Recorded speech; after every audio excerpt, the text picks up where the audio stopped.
management, IT, etc., and so on. I'm also thankful to the people who have joined from the different countries globally and also from the different states of India. I'm thankful to everybody for the time, sparing their time and adjusting to the time zone because they are located in different zone, and really it's a tough, as Manish told, that it's tough for them to adjust the time in and joining the webinar.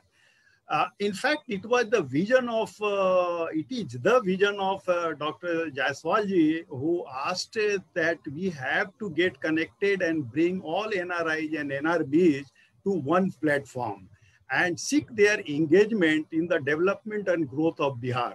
And by that doing so, we will be developing the nation as a whole. So that's the vision what was given by Dr. Sanjay Jaiswalji, and that's the reason we are forming this. So while I'm talking to the people during the planning stage of this webinar, I really find the people very, very enthusiastic. They were really invested, and their dedication showed that really they are very, very interested to do something for the state of Bihar.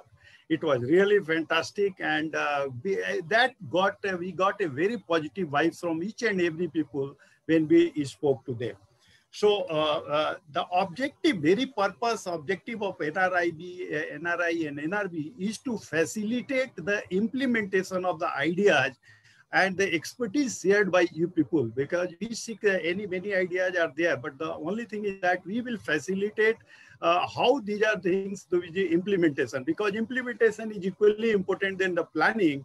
Planning has been done, lot of things have been thought about, and many people knew about that. So we will continue that, and that will facilitate it. So we are the people, NRB and NRI cell of Bihar BJP is available to you as and when you can require. Whenever is there, you have a single point of contact, we can discuss on that, and we will take this forward further. Now, for anything to be accomplished, I will tell you there are three things to be done. This is a very normal thing. Everyone will be know, but still I would like to emphasize that so why to do it, what and how to do it, and want to do it. The first two are known. Say, for example, if I give you the example of getting rid of smoking, why it is required to leave smoking, that's everybody knows it. There are many things like it may affect your lungs, affects your health, etc. And what and how did Google is telling you everything. There are doctors who can tell you a number of advices, that's fine. But if you're really interested or want to do it, that's very important for everybody in doing whatever way you are doing and whatever things you are doing. So here we are there to support you. We have the desire and we have the want to support you in facilitating the things, and we will be helpful to you on that. So here you see, the idea is that once we get this ideas and planning from your side, that is what we will take up to the respective department, and wherever it is possible with support from the party. And this is what we will take it, and then accordingly we'll try to justify and try to do the things as per requirement. We are very soon we are going to expand the organizations, our organizations, NRI, NRB cell for different countries and the states. And here we will seek your support in identifying the people from your area who are ready to actively engage in the organizational activities of NRB and all these things. We are also monitoring the COVID-19 situation, and in the hope that the things will improve by the September 2020, we will try to get the NRI and NRB Sammelan sometime in the month of September. But it all depends how the situation improves, and then we'll have a fairly good idea to support the Sammelan. We have Sanjay Jaiswalji, Dr. Sanjay Jaiswalji. He needs no introduction. He is a doctor by profession and three-time MP, consecutive MP, and Chief Whip of the Lok Sabha. So I will request Dr. Sanjay Jaiswalji to come and give his speech to the audience. Thank you and namaste. बहुत बहुत धन्यवाद अवस्थी जी। मैं हिंदी में ही बोलूंगा। आज के इस video conferencing में हम मेरे साथ जुड़े हुए माननीय उप मुख्यमंत्री श्री सुशील कुमार मोदी जी, इस एनआरबी सेल के मेरे अध्यक्ष आनंद मोहन अवस्थी जी, सह संयोजक मनीष जी। वर्ल्ड में अगर कहीं भी माननीय मोदी जी जाते हैं तो एक बीजेपी के एक व्यक्ति की उपस्थिति 100% वहां अश्योर्ड होती है, और वो है हमारे मिस्टर विजय चौथाई वाले जी। और हमें भी अगर किसी फ्रेंड को कोई जरूरत होती है वहां पर कि भाई कैसे मोदी जी के मीटिंग में कैसे जा सकते हैं, तो हम लोग विजय जी का ही हेल्प लेते हैं। तो आज बिहारियों की इस बैठक में विजय जी का मैं हार्दिक स्वागत और अभिनंदन भी करता हूँ। और नोएडा से लेकर नैरोबी तक के मेरे फ्रेंड्स, पुणे से लेकर के यूएस तक के मेरे, मैं भी अपना क्लासमेट देख रहा हूँ, संजय जुड़ा हुआ है यूएस से, और सारे लोग जुड़े हुए हैं। हम सबों की एक कॉमन लिंक ये है कि हमारी ओरिजिन एक है। हम कहीं भी हों, बट अपने जैसे इंडिया के प्रति सभी का प्यार कहीं दुनिया में बना रहता है, वैसे ही बिहार के प्रति कहीं भी बिहार से बाहर जाइए तो एक हमेशा एक अपने मन में एक बहुत ही अच्छा सिंपैथेटिक फीलिंग्स रहती है बिहार के प्रति। मैंने बिल्कुल ही नया प्रयोग किया है और मुझे खुशी है कि मेरा प्रयोग सक्सेसफुल रहा। आनंद मोहन अवस्थी जी को बनाना, absolutely non-political person, he was only interested that he want to serve Bihar, that was the only interest। और मेरे पास आए कि मैं सर्व करना चाहता हूँ, now I am a retired person, और मैं इसको सर्व करना चाहता हूँ। तो मैंने कहा कि नहीं, आप बिहार से बाहर जो बिहारी जुड़े हुए हैं उनको आप ऑर्गेनाइज करने में हेल्प कीजिए। मनीष बहुत ही अच्छे प्रोफेशनल भी है, कॉर्पोरेट भी है, पॉलिटिकल एम्बिशन भी है, और होना भी चाहिए, कोई बुराई नहीं है उसमें।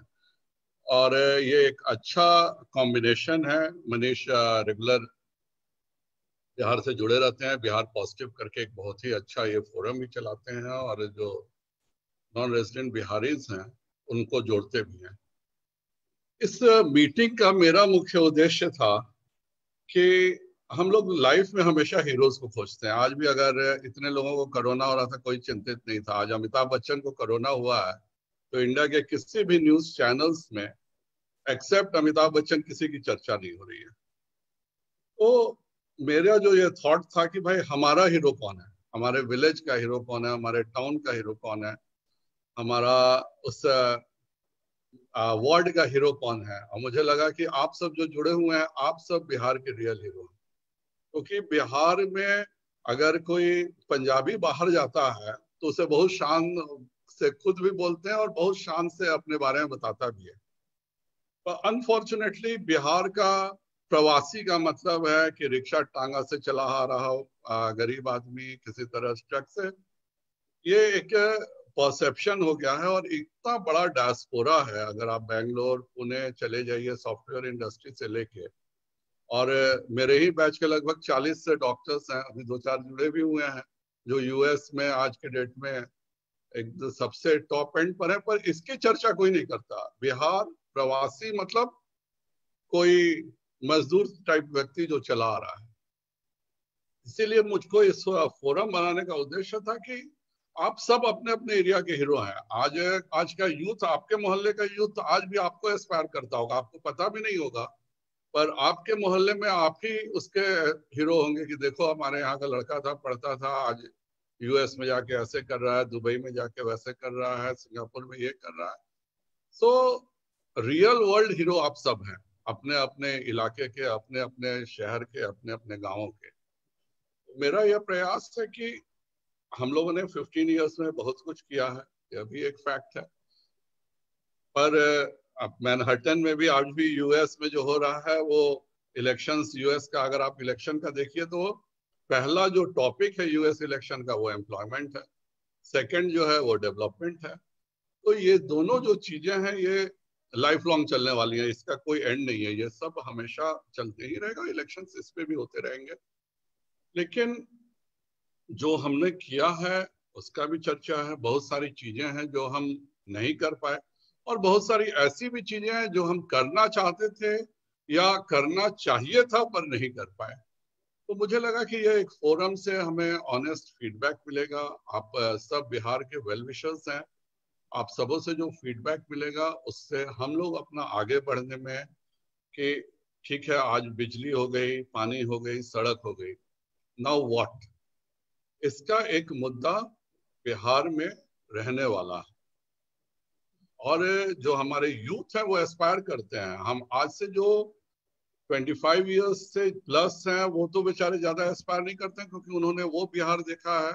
और हो सकता है आप में से भी बहुत होंगे जो खुशी से बिहार नहीं छोड़े होंगे, किसी ना किसी रीजन से, चाहे इकोनॉमिक स्कोप कोई नहीं हो, प्रेशर हो, जो भी रीजन हो। पर एक 90s में जैसे एज ए डॉक्टर मेरे जितने फ्रेंड्स गए, शायद अगर उस समय बिहार में आज जैसे जॉब मिल रहा है कि आप पास कीजिए और बिहार में गवर्नमेंट जॉब डॉक्टर्स को मिल रही है, अगर ये स्थिति 93 में होती तो शायद मेरे बैच के बहुत सारे आज यूएस नहीं जाते या इंग्लैंड नहीं जाते। तो समय के साथ ये चेंज होते रहता। पर मैं इस फोरम को चाहूंगा कि आप सबों से एक ऑनेस्ट एडवाइस मिले हमें, कैसे बढ़ना चाहिए, क्या कर सकते हैं।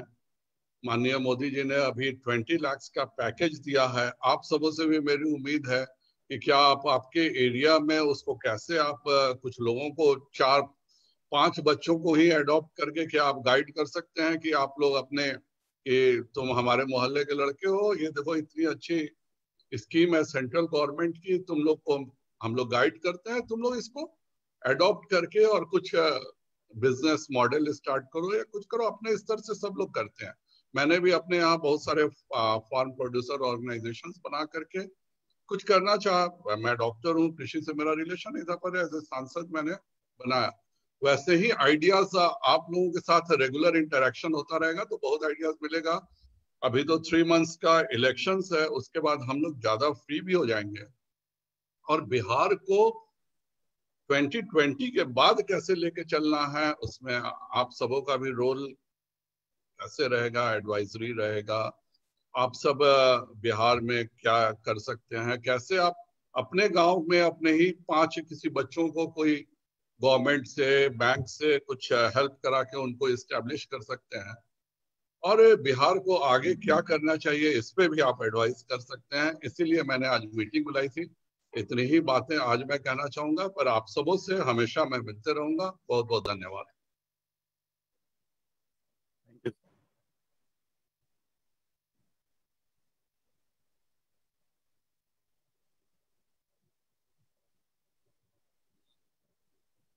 मनीष म्यूट है तुम्हारा।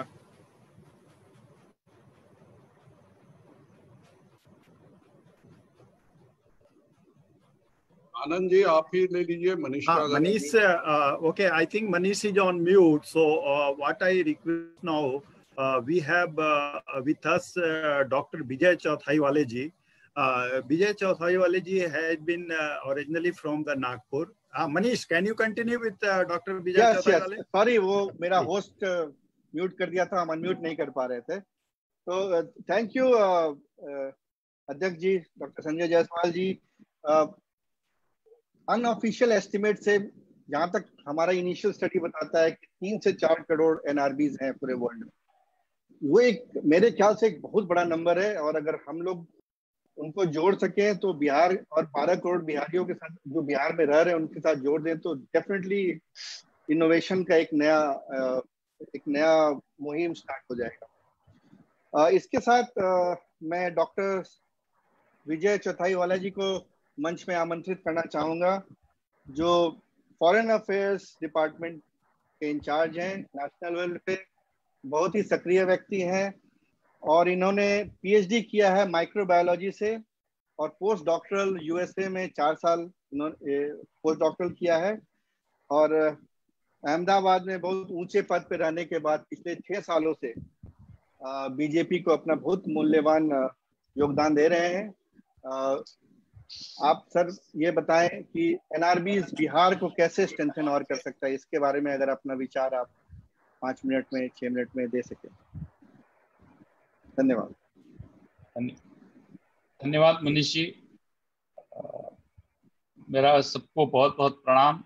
आदरणीय भाजपा बिहार के अध्यक्ष डॉक्टर संजय जायसवाल जी, भाजपा के वरिष्ठ नेता और उप मुख्यमंत्री आदरणीय श्री सुशील मोदी जी, मेरे सहयोगी आनंद जी, तथा मनीष जी, मैं आप सबको मिलके बहुत बहुत आनंदित हुआ हूँ। दुनिया में कई सारे जगह मैं बिहार निवासियों को मिलता रहा हूँ और ये हिस्ट्री बहुत पुरानी है। 100-150 साल से बिहार के लोग कुछ ना कुछ काम से भारत के बाहर जा रहे हैं। कई लोग कई जनरेशन्स तक भारत में वापस भी नहीं आ पाए, परंतु उन्होंने अपनी संस्कृति, अपनी सभ्यता और अपने संस्कार वहाँ जतन किए हुए हैं और ऐसा अनुभव सब जगह आता है। और उसके बाद अभी नए जमाने में आप कहीं भी कोई भी प्रोफेशन लीजिए, आईटी एक्सपर्ट्स लीजिए, डॉक्टर्स लीजिए, बिजनेसमैन लीजिए या प्रोफेसर्स, एकेडमिशियन, साइंटिस्ट लीजिए, सब जगह दुनिया में बिहारियों का प्रेजेंस आजकल दिखाई देता है। और भारत के सभी एनआरआई बंधुओं की ये एक विशेषता हो गई है कि वो जहां जहां गए वहां उन्होंने प्रभुत्व स्थापन किया, परंतु अपने संस्कार और अपनी विरासत को भूले नहीं। प्रधानमंत्री मोदी जी के आने के बाद ये सब डायस्पोरा को एक बहुत बड़ा बल मिला है। वो सब इकट्ठे आए हैं और उनको एक नई आइडेंटिटी भी हुई है। इस पार्श्वभूमि में जब हम देखते हैं तो मुझे लगता है कि बिहार जेपी एनआरआई सेल अभी भी बहुत कुछ कर सकता है और उसके लिए सबसे बड़ी आवश्यकता ये होगी कि हम सब बिहार एनआरआई के डेटाबेस बनाएं। डेटाबेस आजकल आपको सबको पता ही है कि data is the value, data is the most valuable commodity. इसलिए मैं आप सभी को विनंती करता हूं, आनंद जी को और मनीष जी को लीड लेकर, कि आप कंट्री वाइज बिहारी अनिवासी बिहारी लोगों का डेटाबेस बनाइए और वो डेटाबेस का उपयोग करके भारत सरकार की और बिहार सरकार की जो अनेकानेक योजना है, अनेकानेक लोकोपयोगी कार्य है, उसका रेगुलर उनसे अपडेट करते रहिए। और नवंबर में अभी जो चुनाव है उसमें बहुत बड़ी मात्रा में सोशल मीडिया का उपयोग कर हम सब बिहार में पुनश्च ये सरकार लाएंगे, ऐसा प्रण करके हम सब लोग उसी बहाने एक साथ फिर से आएंगे। ये अभी शुरुआत है, जैसा डॉक्टर संजय जायसवाल जी ने कहा, ऐसे कई सारे कार्यक्रम हम आगे भी करेंगे और आपसे मिलते रहेंगे टेक्नोलॉजी के थ्रू, सोशल मीडिया के थ्रू, और हम सभी को द्वारा एक बहुत ही सशक्त सरकार फिर से हम बिहार में बनाएंगे, ऐसी मुझे आशा है। मैं आप सभी का इसके लिए बहुत बहुत सहयोग चाहता हूँ।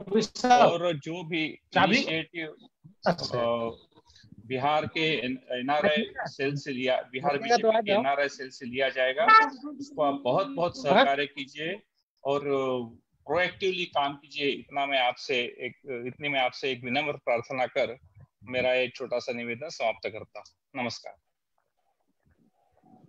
Thank you for the advice. Excellent advice. We'll go by that what you have suggested. धन्यवाद Vijay ji. Bihar BJP NRI NRB cell की तरफ से हम आश्वासन देते हैं कि data is the new oil, data is the new oil, ये वर्ल्ड वाइड इसको माना जा रहा है। तो हम डेटा जितने लोग को जोड़ेंगे, जितना हम डेटा एनालिसिस कर सकेंगे, सेंसिटिविटी एनालिसिस करेंगे और उसको उपयोग करेंगे अपने मुहिम को आगे बढ़ाने में। अब हमारे बीच बिहार के डिप्टी सीएम श्री सुशील मोदी जी पधार चुके हैं और मैं उनसे निवेदन करूंगा कि वो इस सभा को संबोधित करें। धन्यवाद। भारतीय जनता पार्टी के प्रदेश अध्यक्ष डॉक्टर संजय जायसवाल जी, श्री मनीष जी, श्री विजय चौथाईवाला जी, एनआरबी सेल के श्री आनंद मोहन अवस्थी जी, और जैसा बताया गया कि 25 देश और 100 से ज्यादा शहरों से जुड़े हुए मैं एनआरबी और मित्रों, बहनों और भाइयों, मित्रों, मैं संजय जायसवाल जी को धन्यवाद देना चाहूंगा कि जिन्होंने पहल करके इस एनआरबी सेल का पुनर्गठन किया और इतना बढ़िया कार्यक्रम आज आयोजित किया गया और इतने लोगों को जोड़ा गया। मुझे इसकी बिल्कुल भी कल्पना नहीं थी और जितने लोग आज जुड़े हुए हैं उन सभी लोगों को मेरी बधाई, मेरी शुभकामना। उसमें जुड़ने के लिए आपको धन्यवाद। मित्रों, बड़ा मुश्किल है मेरे लिए विषय क्या, मैं किस विषय पर बोलूं मैं, लेकिन मैं 2-4 बातें, चूंकि सरकार में हूं तो सरकार से जुड़ी बातों को बताया जाना आवश्यक है। एक तो ये कि बिहार में 2005 में हम लोग की सरकार बनी, बीजेपी जेडीयू की सरकार, और बीच में 3 साल छोड़कर बाकी लगभग हम लोग 12 साढ़े 12 साल बीजेपी जेडीयू गठबंधन साथ में रहा है। अब मित्रों, इस बीच की मैं 2-4 केवल बड़ी उपलब्धियों का जिक्र करना चाहूंगा। बाकी आप साल 2 साल पर अपने गांव आते होंगे तो देखते होंगे क्या चेंज आया है। तो जो सबसे बड़ी बात है बिहार के अंदर कि हम लोग बिहार के अंदर और लोगों को बिजली हम लोगों ने हर घर तक पहुंचा दिया। आज बिहार के अंदर एक भी ऐसा घर नहीं है जहां पर बिजली नहीं है, हर घर में बिजली है। और अर्बन एरिया में 24 घंटे बिजली है। जनरेटर, इन्वर्टर लोग भूल गए क्या होता है। और रूरल एरिया में भी 18 घंटे से लेकर 22 घंटे लोगों को बिजली मिल रही है। ये एक बहुत बड़ी उपलब्धि है, क्योंकि बिहार जैसे पिछड़े राज्य के अंदर गांव गांव बिजली पहुंचाना आसान काम नहीं था। दूसरा, रोड्स के बारे में, बिहार के अंदर नेशनल हाईवे, स्टेट हाईवे, गांव के सड़क, अब आज बिहार के किसी कोने से पटना आने में 5 घंटा मैक्सिमम लगता है। नॉर्थ बिहार के तो अधिकांश जिले 2 घंटे 1.5 घंटे में आप पटना पहुंच सकते हैं। और जो फारदेस्ट इलाका है वो किशनगंज, वहां से भी अगर पटना आना है तो आपको 5 घंटे में पहुंच सकते हैं।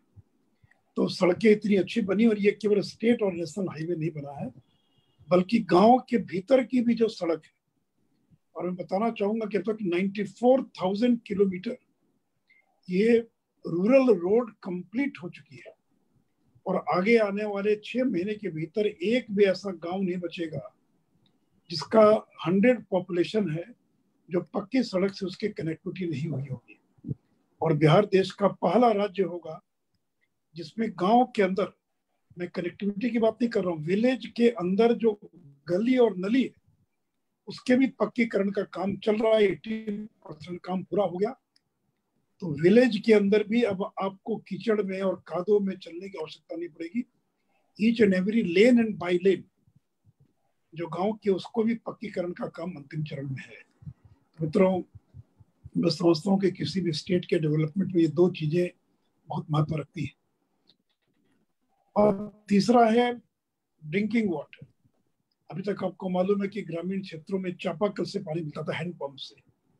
अब हम लोगों ने गांव के अंदर पाइप ड्रिंकिंग वाटर, और बिहार फिर देश का पहला राज्य है जहां पर कि हम अगले अक्टूबर-नवंबर तक पाइप ड्रिंकिंग वाटर हर घर में, गांव के हर घर में और टैप से, और वो पानी ले सकेंगे। मैं समझता हूँ कि ये भी काम हुआ है।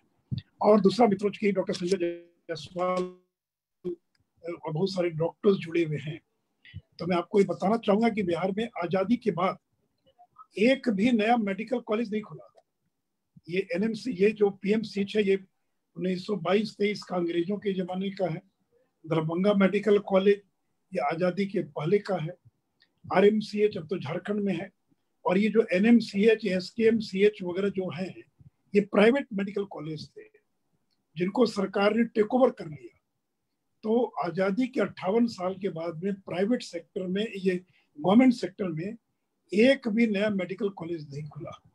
और आज आपको मैं बताते मुझे खुशी होगी कि बिहार के अंदर 3 नए मेडिकल, हम लोग के आने के बाद 5 नए मेडिकल कॉलेज प्रारंभ हो चुके हैं। और करीब और 8-9 मेडिकल कॉलेज पाइपलाइन में है, काम चल रहा है, शिलान्यास हो गया, बिल्डिंग बननी प्रारंभ हो गई है। आज के डेट में बिहार में हर जिले में इंजीनियरिंग कॉलेज है। एक भी जिला बिहार का नहीं है ऐसा जहाँ सरकारी इंजीनियरिंग कॉलेज नहीं, मैं प्राइवेट की बात नहीं कर रहा हूँ। पॉलिटेक्निक, आईटीआई, नर्सिंग का आजादी के बाद एक सिंगल कॉलेज नहीं था बिहार के अंदर। And 99% of nurses were coming from Kerala or from some other states. Now we will not find a single nurse from Kerala or southern states. तो यानी नर्सिंग के कॉलेजेस, पैरामेडिक्स, यानी इसलिए मैं समय नहीं है उन सारी चीज़ों का जिक्र करने के लिए। एक बात और बताना चाहूँगा कि जब हम लोग 2004-05 में 5-6 में सरकार में आए, उसमें बिहार का जो टोटल बजट था वो 23,885 करोड़ का था, अबाउट 24,000 करोड़। और आज बिहार का बजट 2021 का 2,11,000 करोड़, 2,11,000 करोड़ का और बिहार का बजट है।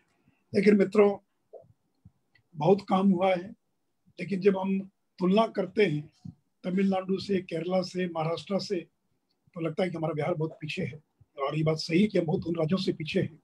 लेकिन देखिए, जो प्रगति की दौड़ में जो राज्य आगे चले गए, और इसका historical reason, it is not because of the politicians, because we will see in a state like Tamil Nadu, the kind of politicians, either it was Jayalalitha or some other politician, but it was because of some historical background. ऐतिहासिक संदर्भ था कि जो southern states थे, western states थे, वो आगे बढ़ गए।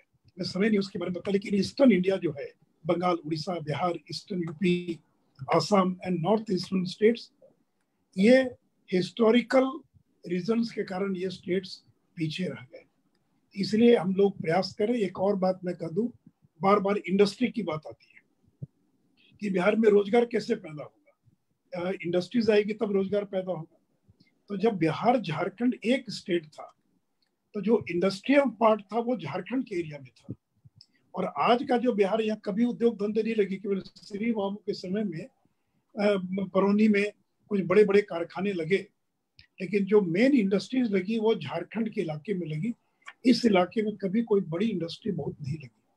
उसका एक बहुत बड़ा रीजन ये है कि यहाँ पर जो पर स्क्वायर किलोमीटर जो पॉपुलेशन की डेंसिटी है, that is one of the highest in world, not in India.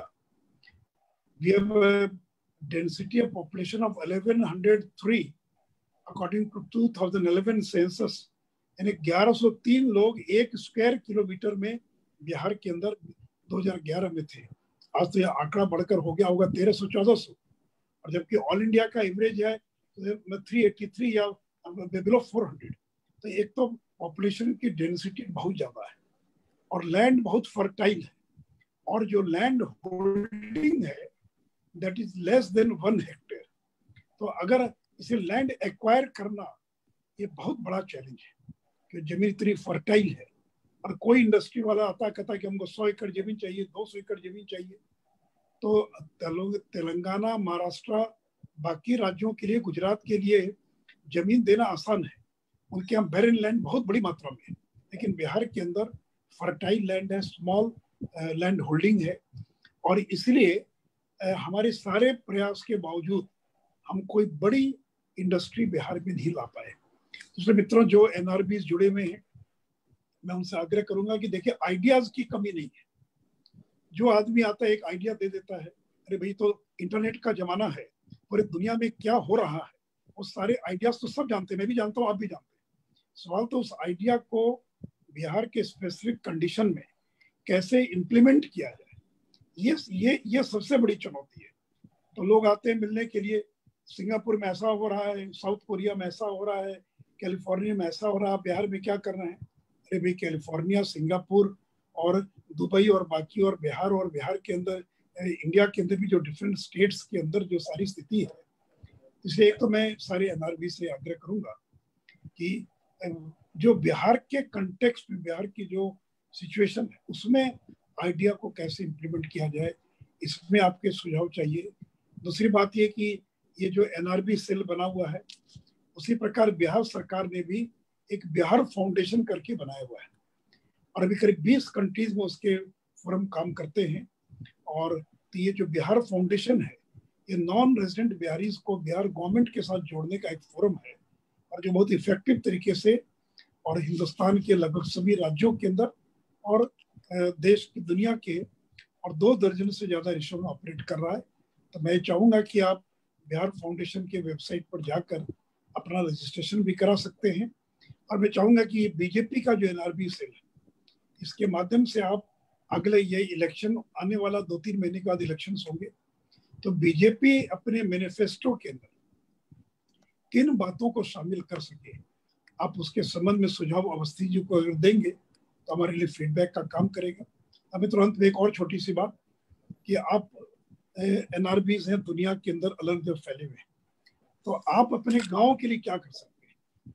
आप चाहते हैं कि मैं अपने गांव के लिए कुछ करूं, तो मैं एक छोटी सी बात बता दूं कि अगर आपके गांव में अगर प्राइमरी हेल्थ सेंटर नहीं है और या प्राइमरी स्कूल नहीं है, तो अगर आप जमीन डोनेट करेंगे तो बिहार सरकार उस जमीन पर आपके परिवार के नाम से और प्राइमरी हेल्थ सेंटर या प्राइमरी स्कूल जो है ये खोलने का काम कर सकती है।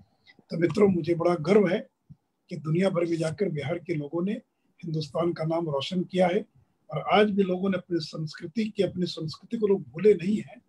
वही मैथिली, भोजपुरी, अंगिका, अन्य भाषाओं का वो इस्तेमाल करते हैं और वही कल्चर ट्रेडिशंस का अपने घरों में भी इस्तेमाल करते हैं। तो इसलिए फिर से एक बार मैं आनंद मोहन अवस्थी जी को और डॉक्टर संजय जायसवाल जी को, इतना बढ़िया कार्यक्रम आयोजित किया कि मेरी कल्पना के बाहर है कि इतने लोग जुड़े हुए हैं और इन सभी लोगों को मैं अपनी शुभकामना देता हुआ और इन्हीं शब्दों के साथ मैं अपनी बात समाप्त करता हूँ। जय हिंद, जय भारत, जय बिहार। धन्यवाद सुशील जी, धन्यवाद। बिहार एनआरबी सेल की तरफ से जैसे जैसे हम लोग डेटा इकट्ठा करेंगे और लोगों को जोड़ेंगे, हम आपके पास वापस आएंगे और एनआरबीज कैसे गांव-गांव पहुंच कर डेवलपमेंट कर सकते हैं, इसमें आपका मार्गदर्शन लेंगे हम लोग। और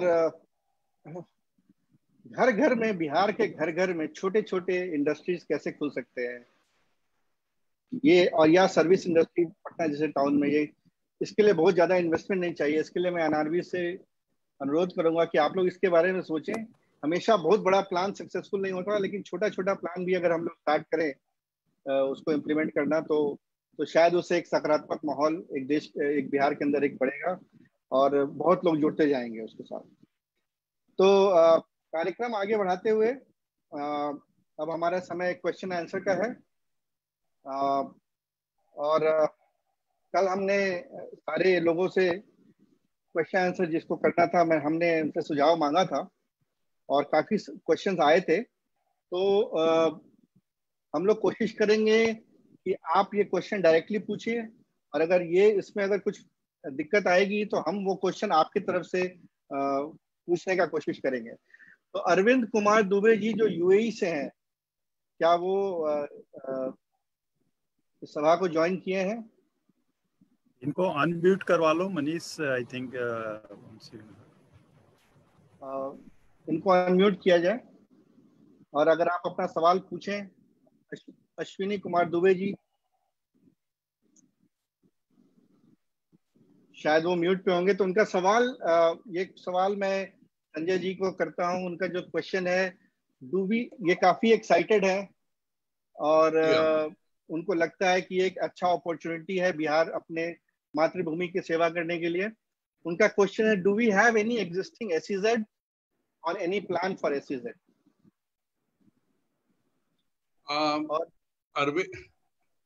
Arvind, we are not having any SEZ, and I don't think so in near future we are going to have an SEZ in Bihar.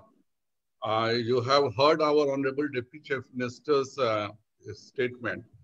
The problem is that first, we are a landlocked state. Anyone who wants to make an SEZ, he will like to put the SEZ around the shores of sea or somewhere which is close to the port area. So that's a more practical approach, and then only it's going to pay those industrialists who will be having easy access to outside exporting the things there. So I don't think so. Bihar is a practical state for SEZ because you will need an entire city for making it. And Bihar, as our Honorable Deputy Chief Minister has told, we are not 105. Now we have become 1,230 people per square kilometer, which is 4 times of India, live other countries. So SEZ is not a good idea for Bihar if you will take lands from different people, it will have its own repercussions.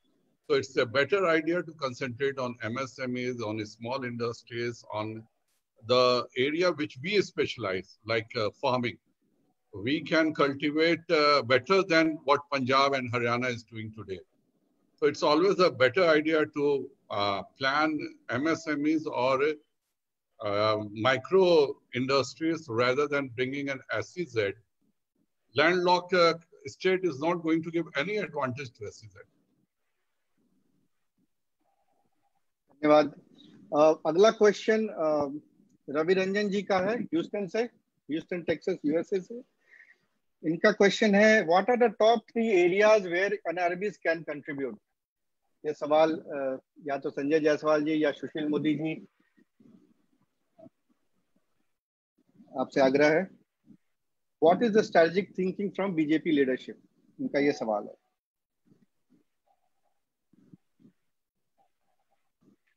मैं ही बता देता हूँ।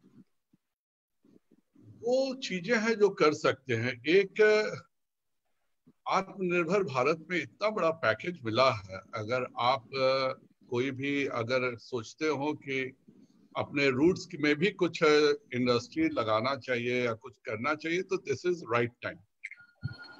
इसका 2 reason है। एक तो government of India ने इतने सारे स्कीम्स दिए हैं, स्पेशली एफपीओस के लिए, फूड पार्क्स के लिए, उस तरह के किसी भी प्रकार का फूड से रिलेटेड या फिर वेयर हाउस से रिलेटेड, कोल्ड स्टोरेज चेन है या कोल्ड चेन से, इन सबों के लिए अभी आत्मनिर्भर पैकेज में एक बहुत बड़ा पैकेज मिला है। इनफैक्ट मैं लोगों को अपने बीजेपी में भी एक पूरा ड्राइव चलवा रहा हूँ, अपने दोनों बिजनेस और कॉमर्स के जो मेरे सेल्स हैं उनके द्वारा, कैसे उसमें ज्यादा से ज्यादा लोगों को इन्वॉल्व कर सके। आप भी उसमें हो सकते हैं और आप अपने गांव में देख करके कि क्या बेटर प्रोस्पेक्ट्स है। इट्स नॉट नेसेसरी कि आप कीजिए, आप वहाँ के 4-5 लड़कों को हेल्प कीजिए। आप उनके एप्लीकेशंस को जो भी प्रोसेसिंग होता है उसमें मदद कीजिए। अगर आप उसमें भी प्रॉब्लम है तो हमारा जो ये एनआरबी सेल का फोरम है, अगर उसमें आपके द्वारा कोई भी एप्लीकेशन आता है कि भाई ये लड़का सब चीज क्वालिफाई कर रहा है, मैं जानता हूँ ये अच्छा लड़का है, इसको आगे बढ़ने का मौका मिलना चाहिए, तो हम लोग भी अपने वहाँ के जो हमारे रिप्रेजेंटेटिव हैं उनसे बात करके उन बच्चों को बैंक से या डिस्ट्रिक्ट इंडस्ट्रीज डिपार्टमेंट से हम लोग हेल्प करा के उनको आगे बढ़ा सकते हैं। लेकिन लाइफ में एक मौका जरूर होना चाहिए कि आपको आपके पेरेंट्स ने किया, यहाँ तक पहुँचाया, टीचर्स ने पहुँचाया, आप भी किसी के गुरु बनिए। कम से कम आपके एरिया में 5 बच्चे तो ऐसा होना ही चाहिए जो आज से 10 साल बाद यह कह सके कि देखिए मेरे यहाँ के एक व्यक्ति ह्यूस्टन में थे और उनके कारण आज मैं यहाँ पे स्टैंड कर रहा हूँ। यह मौका लाइफ में लेने का भी बहुत भाग्य से मिलता है और मुझे लगता है कि इसको एक अपॉर्चुनिटी के रूप में अपने फैमिली के लिए, हम लोग अपने लिए भी करते हैं, अपने फैमिली के लिए भी करते हैं, पर जहां भी हम पहुंचे हैं उसमें हमारा सोसाइटी का भी शेयर है। हमारे बचपन के फ्रेंड्स अगर चर्ची होते, बिल्कुल गलत ढंग से होते, तो हो सकता है हम भी उसी तरह के चले गए होते। तो हम जो कुछ अचीव किए उसमें जितना हमारा कंट्रीब्यूशन है उतना ही कंट्रीब्यूशन सोसाइटी का भी है कि उसके पॉजिटिव इनपुट्स, हो सकता है वहाँ निगेटिव भी हो और पॉजिटिव भी रहता। आप लोगों ने पॉजिटिव इनपुट लेके यहाँ तक पहुंचा है तो कम से कम 5-6 लोगों के सामने जरूर एग्जाम्पल बनिए, मेरा यही रिक्वेस्ट रहेगा। धन्यवाद। अगला सवाल प्रभास जी, प्रभास कुमार द्वारका से। उनका क्वेश्चन अवस्थी जी आपके लिए, how are we going to connect with the residents and non-residents of Bihar for their valuable contribution? Bihar में रहने वाले बिहारी और बिहार से दोनों को कनेक्ट करने का आपका क्या प्लान है? Prabhas ji, thank you very much for very good questions. And basic idea of formation of this NRI and NRB cell is the conduit with the administration or the government and the party. So that's the basic idea. तो उसमें जो भी gap होगी, and connect करके, जैसे अभी हमारे president Jaiswal साहब ने भी बताया कि एनआरबी एक प्लेटफॉर्म है जहां जिसको आप अप्रोच कर सकते हैं, and obviously we are there specifically for facilitating the people or the NRI and NRB to the government. Obviously we will be acting on that account. So हम उसमें काफी आगे बढ़ के we will work on that, and so share with the information or the support whatever is required, we will support that. Thank you.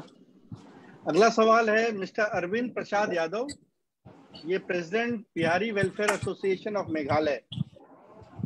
इनका सवाल है, what could be the policies of for Bihari who is residing outside state / north east.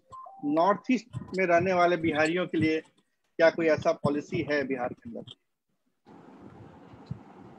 किसी area specific तो कोई policy नहीं है, लेकिन आप सब वहां भी बहुत अच्छा कर रहे हैं, और गवर्नमेंट भी आप लोगों के एरिया में बहुत कुछ कर रही है। जैसे अभी एक छोटी सी पॉलिसी की बैम्बू ग्रास होता है और बैम्बू को ट्री बना करके जो आप मेघालय से मेजर एक्सपोर्टर हो सकते थे, या बिहार में भी बैम्बू इंडस्ट्रीज को आप बड़े तौर पे सपोर्ट कर सकते थे। हमारे यहाँ उसको काम करने वाले बहुत हैं। आप जानते हैं हमारे यहाँ एक सोसाइटी है जो ट्रेडिशनली बैम्बू में वर्क करती है, पर उतने ज्यादा बैम्बूज नहीं मिलते हैं। अब एक छोटे सी पॉलिसी ट्विकिंग के चलते हमेशा माननीय गडकरी जी कहते हैं कि हमारे यहाँ अगरबत्ती और दियसलाई की जो लकड़ी है वो भी चाइना से आनी शुरू हो गई, और हम अपना बैम्बू इंडस्ट्री को बिल्कुल ही बैक बेंच में कर दिए, उसको शॉप के बदले ट्री बता करके।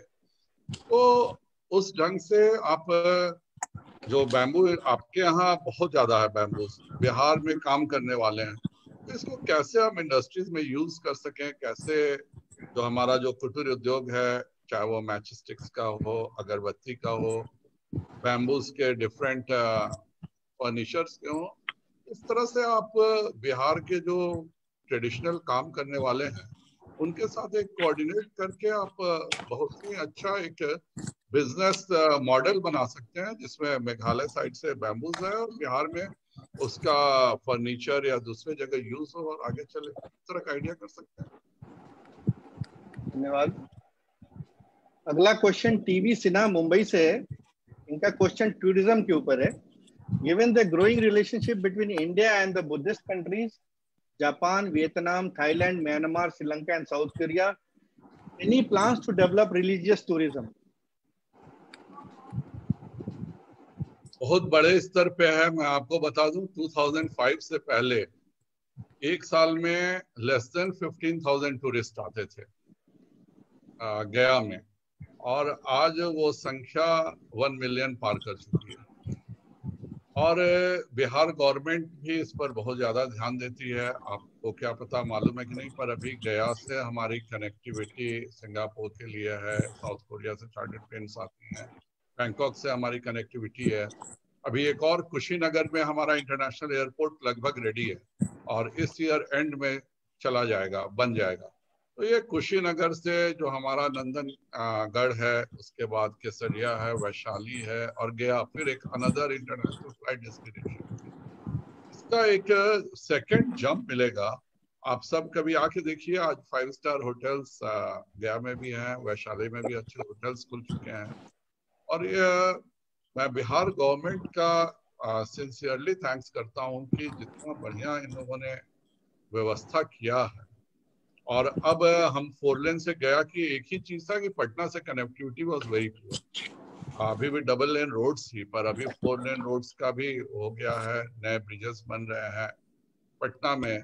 और नेक्स्ट 2 इयर्स में हम लोग मेजर बूस्ट करना चाहते हैं, बल्कि मेरी सरकार बनी तो मैं, अभी प्रमोद जी हमारे यहाँ के मंत्री हैं, और मैंने उनको कहा था, वो कर भी रहे थे, पर अभी प्रॉब्लम हो गई कि जिस तरह से हर मुस्लिम का एक लाइफ का टारगेट होता है कि हम हज करने जरूर जाएं, वैसे ही बिहार गवर्नमेंट सारे बौद्धिस्ट कंट्रीज में इस चीज को प्रमोट कर रही है कि लाइफ में एक बार गया जरूर आइए, बिहार जरूर आइए, और इस पे बहुत अच्छे से वो लोग भी काम कर रहे हैं।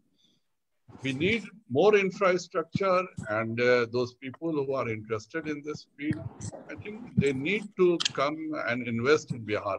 क्योंकि अभी भी हम देखते हैं कि ज्यादा यही होता है कि वो लोग टूरिस्ट बनारस में उतरते हैं, बनारस में एयर कंडीशन बसेस लगी रहती हैं, पूरे बिहार घूमते हैं और फाइनली वो चले जाते हैं बनारस से।